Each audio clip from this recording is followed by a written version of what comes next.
स्वागत है दोस्तों एक बार फिर से आपके अपने YouTube चैनल ड्रीम सॉल्यूशन में। आज हम करने वाले हैं हिंदी से अलंकार, जो सभी एग्जाम्स के लिए महत्वपूर्ण है और सारे एग्जाम्स में काफ़ी इससे क्वेश्चन पूछे जाते हैं। तो चलिए शुरू करते हैं अलंकार।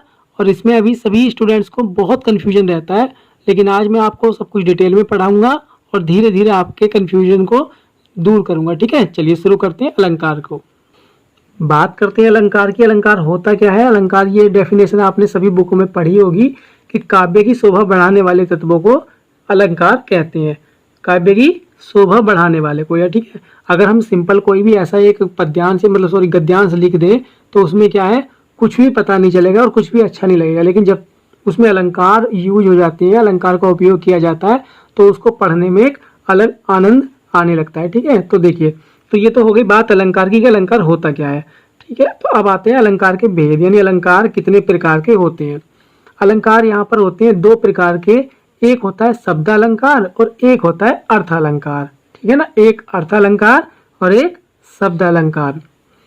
तो अगर शब्द अलंकार की बात करें तो जहां पर शब्दों के माध्यम से काव्य की शोभा बढ़ाई जाती है, तो शब्दों के माध्यम से क्या, अगर कोई पद्यांश लिख रहा है तो उसमें क्या है, शब्दों के माध्यम से, यानी कुछ शब्द उसमें ऐसे जोड़े गए हैं जिसको उससे उसका सौंदर्य बढ़ाया जा सके, तो इसको हम कह सकते हैं बाहरी सौंदर्य भी। क्योंकि शब्द अलंकार यानी शब्दों से उसकी शोभा बढ़ाई जा रही है, और अर्थालंकार यानी उस पद्यांश के अर्थ को निकाल, यानी उसका इफेक्ट कहाँ पड़ेगा अर्थालंकार का, उसके अर्थ में। यानी जब पद्यांश का हम अर्थ निकालते हैं तो उसका क्या है, तब उसका सौंदर्य बढ़ेगा अर्थालंकार के द्वारा। ठीक है, तो आप समझ पा रहे हैं ना। शब्द अलंकार जब शब्दों के द्वारा होगा तो वो तो सीधे सीधे सामने दिखेगा, है ना, तो वो हो गया बाहरी सौंदर्य।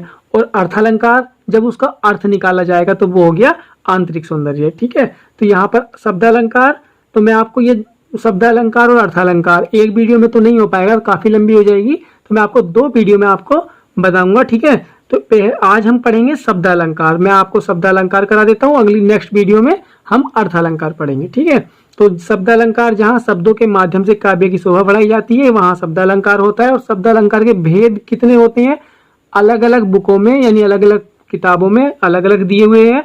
तो मैं आपको वो भेद करा रहा हूँ या वो अलंकार करा रहा हूँ जो जिनसे आपके एग्जाम में क्वेश्चन मोस्टली आते हैं। ठीक है, या आ सकते हैं। तो ये मोस्टली मैंने 6 अलंकार लिए हैं, वैसे होते तो 7 भी हैं, 8 भी हैं, लेकिन मैं आपको मोस्टली 6 एग्जाम्पल यानी 6 आपके अलंकार के शब्द अलंकार के भेद ले रहा हूँ।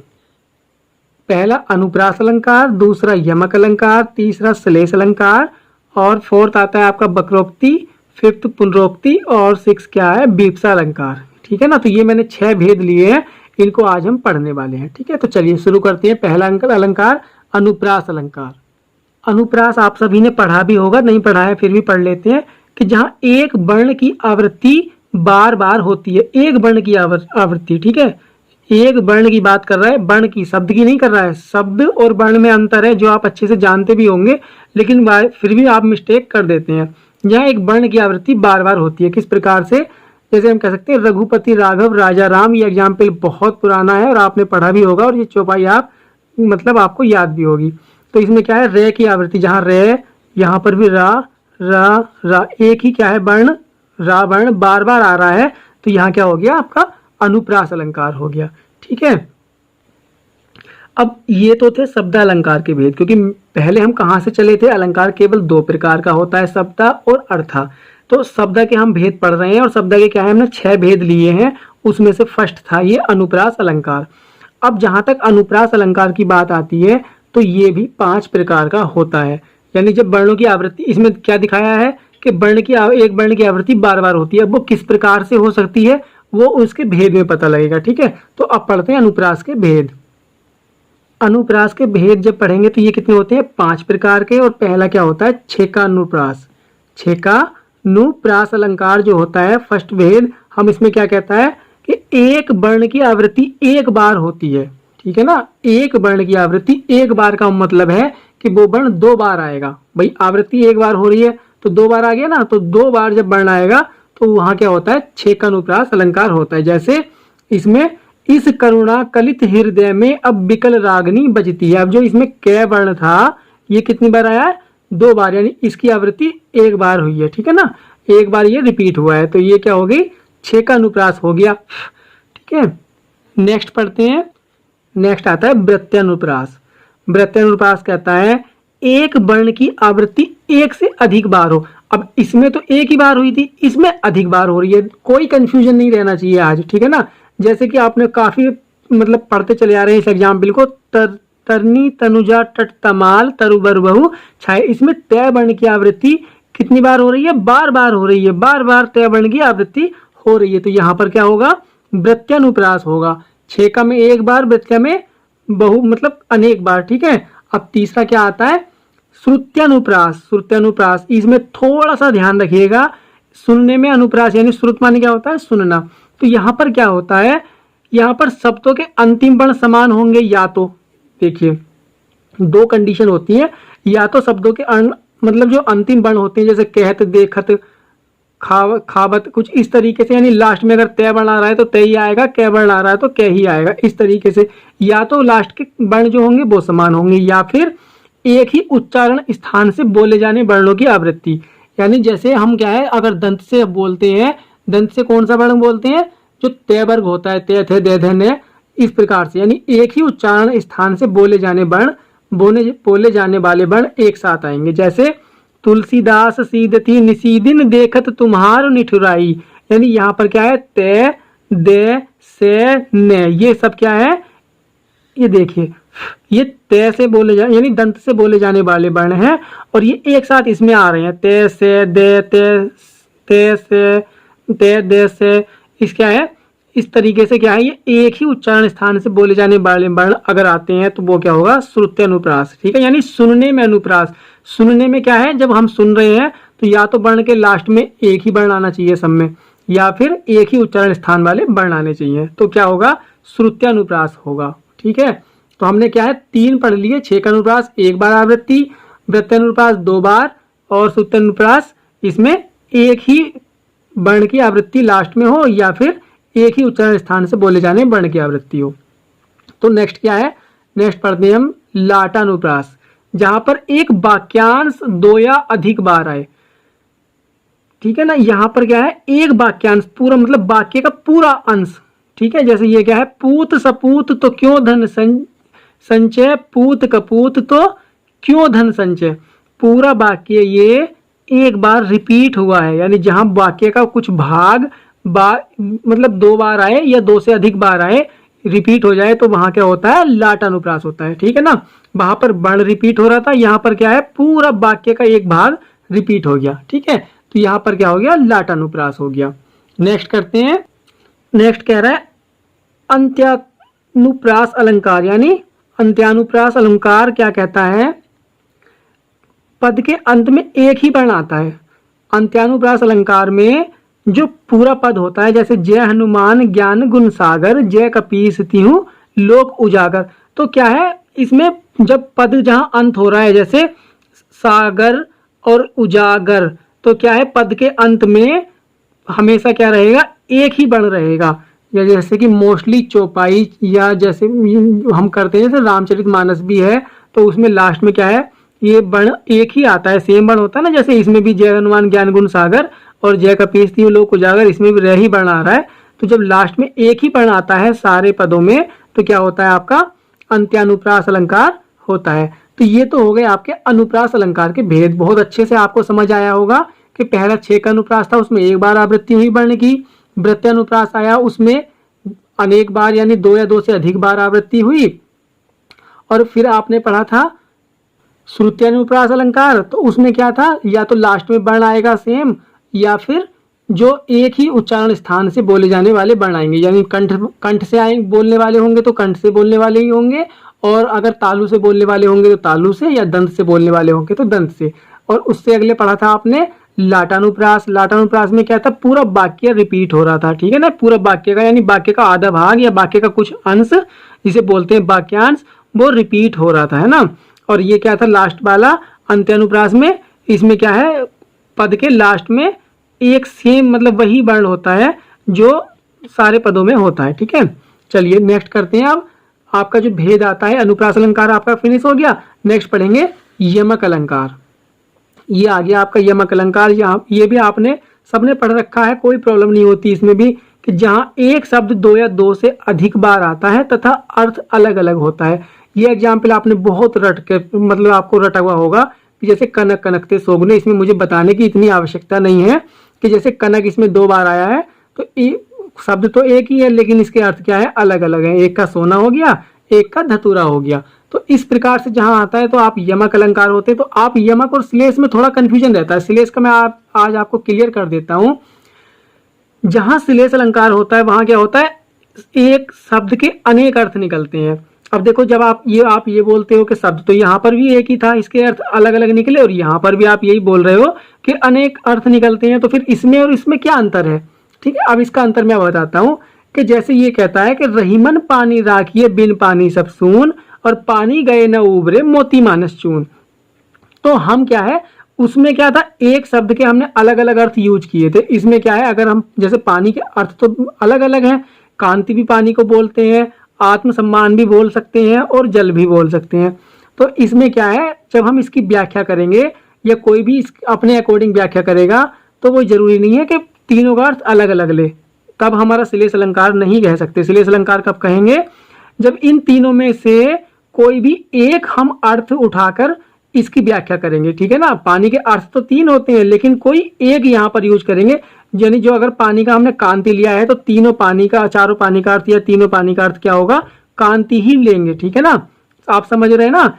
अर्थ तो अनेक होते हैं, जैसे इस पानी का यानी कोई भी कांति, आत्मसम्मान और जल, तीनों से किसी को कोई भी लेकर यहाँ पर यूज कर सकते हैं, लेकिन लेना हमको एक ही है। अर्थ तो अलग अलग निकले, ठीक है ना, लेकिन व्याख्या में क्या है, एक ही यूज करेंगे। यूज कोई सा भी कर सकते हैं, ऐसा नहीं है कि गलत हो जाएगा। तीनों अगर अर्थ निकले हैं तो तीनों यूज ही कर सकते हैं, इसलिए तीनों अर्थ निकले हैं। आप समझ पा रहे हैं ना। उसमें क्या था, कनक, कनक में धतूरा भी और सोना भी, दोनों उसके अलग अलग अर्थ यूज हुए थे, अलग मतलब अलग अलग अर्थ निकले थे। यहाँ पर शब्द एक है, अर्थ तो अलग अलग निकले लेकिन यूज क्या करेंगे, व्याख्या में एक ही होता है। ठीक है ना, तो अब कुछ थोड़ा सा क्लियर हुआ होगा, आप समझने का प्रयास करिए, बिल्कुल क्लियर होगा। अलग अलग अर्थ निकले लेकिन उसमें पूरे ही पद में अर्थ क्या होगा, एक ही यूज करेंगे। जैसे पानी का अगर हमने जल लिया है ना, तो रहीमन पानी राखिए बिन पानी सब सून, यानी रहीमन जल रखिए, बिना पानी के कुछ नहीं है। इस प्रकार से हम क्या करेंगे, जल की व्याख्या करेंगे यहाँ पर। ठीक है ना, तो ऐसा नहीं है कि एक पानी का हमने कांति ले लिया, दूसरे का हमने आत्मसम्मान ले लिया, तो हमारा क्या हो जाएगा, यमक हो जाएगा। ठीक है, श्लेष कब होगा, जब एक ही हम उसका अर्थ लेंगे। ठीक है, चलिए चलते हैं नेक्स्ट की तरफ। नेक्स्ट आता है आपका वक्रोक्ति अलंकार। वक्रोक्ति अलंकार क्या कहता है, जहां किसी कहे गए कथन का अर्थ टेढ़ा मेढ़ा निकाला जाए, यानी इसके अगर हम कहें शब्द के अर्थ से, यानी संधि करें, वक्र प्लस उक्ति। वक्र माने तो आपने पढ़ा होगा ना, टेढ़ा या तिरछा होता है। ठीक है, तो वक्र माने टेढ़ा और उक्ति माने कथन, यानी टेढ़ा कथन। जैसे मैंने कोई बात बोली और किसी ने हंसी मजाक में उसको टेढ़ा मेढ़ा करके प्रस्तुत कर दिया, तो इसका एक एग्जाम्पल आपको बता देता हूँ। आपने सुना हो तो, नहीं सुना हो तो मैं बता देता हूँ। ये तब की व्याख्या है कि सपोज करो जैसे भगवान श्री कृष्ण दरवाजे के बाहर खड़े हैं और राधा अंदर बैठी हुई हैं और उनसे बोल रहे हैं, खटखटा रहे हैं दरवाजे को। तो द्वार पर को प्रिय हरि तरु शाखा जाहू, प्रिय मधुसूदन तेरो का काम। आप समझ आया, नहीं समझ आया, मैं समझाता हूँ। द्वार पर खड़े हैं और बोल रहे हैं, दरवाजे को खटखटाया, अंदर से राधा बोलती है कि कौन, तो उन्होंने बोला प्रिय मैं हरि। हरि का मतलब, अब राधा को समझ तो आ गया कि कृष्ण जी हैं, लेकिन वो मजाक करके बोल रही है उनसे कि कौन, बंदर, मैंने हरि माने बंदर भी होता है, तो बंदर है तो तरु शाखा जाहू, यानी तरु की शाखा पर, यानी वृक्ष की शाखा पर जाओ, यहाँ क्या कर रहे हो। तो फिर से उन्होंने बोला प्रिय मधुसूदन, मैं मधुसूदन। तो मधुसूदन उन्होंने भोरा निकाल लिया इसका अर्थ, क्योंकि मधुसूदन माने भोरा भी होता है। तो बोले, तो राधा कहती है अगर मधुसूदन यानी भोरे हो तो तुम्हारा यहाँ क्या काम है। तो उन्होंने तो सीधा सीधा एक वाक्य बोला कि प्रिय हरि या प्रिय मधुसूदन। तो राधा जी ने क्या किया, उनके वाक्यांश को तोड़ मरोड़ कर बोल दिया। ठीक है, तो यहाँ कहते हैं कि जब किसी के मतलब कहे गए कथन को सुनने वाला उसको टेढ़ा मेढ़ा करके प्रस्तुत करे तो क्या होता है, वक्रोक्ति अलंकार होता है। वक्र से आप समझिएगा, वक्र माने टेढ़ा मेढ़ा, तो वक्र से आप याद रखिएगा, वक्र माने जहां टेढ़ा मेढ़ा आ गया तो क्या होगा, वक्रोक्ति अलंकार होगा। ठीक है, तो आचार्य भामा हुए थे एक, जिन्होंने वक्रोक्ति अलंकार को अलंकार की आत्मा कहा था। वो इसलिए इस एग्जाम्पल से समझ रहे हैं ना आप, थोड़ा सा एक अलग सा लगा होगा, कृष्ण जी बाहर खड़े हैं तो उनसे हंसी मजाक चल रही है राधा जी की, तो इस प्रकार से उन्होंने मतलब इसमें थोड़ा सा इंटरेस्ट लिया, इसमें ज्यादा रुचि दिखाई, तो उन्होंने इस अलंकार को क्या कहा, अलंकार की आत्मा। ठीक है, नेक्स्ट अलंकार कौन सा आता है आपका, पुनरोक्ति अलंकार। पुनरोक्ति अलंकार क्या कहता है, जहां एक शब्द लगातार 2 बार आए और अर्थ भी आपका क्या हो, समान हो। अब देखो कनक कनक में तो अर्थ अलग अलग हो गए, यहाँ पर कनक कनक आएगा लेकिन अर्थ एक ही होगा, या तो सोना मान लो या क्या मान लो आप, धतूरा। तो मेरा मतलब ये है कि वो वाला एग्जाम्पल हम यहाँ पर यूज नहीं कर सकते। तो मेरा मतलब है ठोर ठोर बिहार करती सुंदरी सुंदरी सुर नारियां। तो यहाँ पर जैसे यहाँ ठोर ठोर कह लो तो दोनों का अर्थ क्या होगा, सेम ही होगा। जैसे हम बोलते हैं ना धीरे धीरे चलो, तो इस प्रकार से यानी दोनों वर्ड दो शब्द आएंगे लेकिन उनका अर्थ क्या होगा, सेम ही होगा। यानी जो ठोर का अर्थ यहाँ पर है वही ठोर का यहाँ पर है, केवल योजक चिन्ह से क्या है, उनको जोड़ने का प्रयास करेंगे और अर्थ उनका हमेशा एक ही होगा। ठीक है, आप समझ पाए होंगे। अगर कुछ माइंड में कंफ्यूजन है तो आप समझने का प्रयास करिए कि जैसे हम बोलते हैं ना कि धीरे धीरे चलो, तेज तेज चलो, तो इस प्रकार से यानी दोनों शब्द एक से आएंगे और सम अर्थ भी उनका क्या होगा, समान ही होगा। तो वहां पर क्या होगा, पुनरोक्ति, यानी उसकी क्या है, बार बार पुनरावृत्ति। पुनरावृत्ति यानी बार बार आना, तो वो क्या है, वहां पर क्या होगा, पुनरोक्ति अलंकार होगा, जहां पर कोई शब्द बार बार आएगा। ठीक है, चलिए चलते हैं नेक्स्ट की तरफ। आपका ये नेक्स्ट अलंकार कौन सा है, बीप्सा अलंकार। ज्यादातर बुकों में दिया भी नहीं है लेकिन मैं आपको फिर भी बता देता हूँ। ये बीप्सा इसलिए नहीं दिया होता क्योंकि ये पुनरोक्ति अलंकार और बीप्सा अलंकार लगभग सेम से होते हैं, माइनर सा थोड़ा सा अंतर होता है। क्या, जहां अत्यंत आदर के साथ एक शब्द अनेक बार आता है। अब देखो इसमें भी क्या है, मतलब एक शब्द अनेक बार आ रहा है, अर्थ वही है पुनरोक्ति वाला, लेकिन क्या है, बस थोड़ा सा क्या दे दिया इन्होंने, आदर के साथ। जैसे शिव शिव शिव कहते हो क्या, ऐसा फिर मत कहना, यानी शिव शिव क्यों कहते हो, ऐसा फिर मत कहना। भगवान का ऐसे बार बार ऐसे नाम नहीं लेना चाहिए, ये ऐसे कह रहे हैं। तो मतलब क्या है, एक इसमें आदर के वचन बोले जा रहे हैं। ठीक है ना, तो इसलिए क्या ले लिया, यहाँ बीप्सा अलंकार ले लिया। एग्जाम में वैसे तो आते नहीं है दोनों एक साथ, पुनरोक्ति और बीप्सा, तो अगर फिर भी आ भी जाए 1% तो आपको कोई कंफ्यूजन ना रहना चाहिए। क्या है, उसमें योजक चिन्ह वाले से आप पहचान सकते हैं, योजक चिन्ह वाले से अगर आएंगे तो एक ही समान अर्थ वाले, तो उसमें क्या होगा, आपका पुनरोक्ति अलंकार होगा। इसमें योजक चिन्ह का यूज होता नहीं है, योजक चिन्ह का उपयोग नहीं होता है, या तो होगा आपका विस्मय बोधक चिन्ह का यूज या फिर कोई होगा ही नहीं। ठीक है ना, तो बीप्सा आप इस प्रकार से पहचान सकते हैं। तो फ्रेंड्स ये आपके आज शब्दालंकार हो जाते हैं। तो नेक्स्ट जो हम वीडियो बनाएंगे उसमें क्या है, हम अर्थालंकार पढ़ेंगे।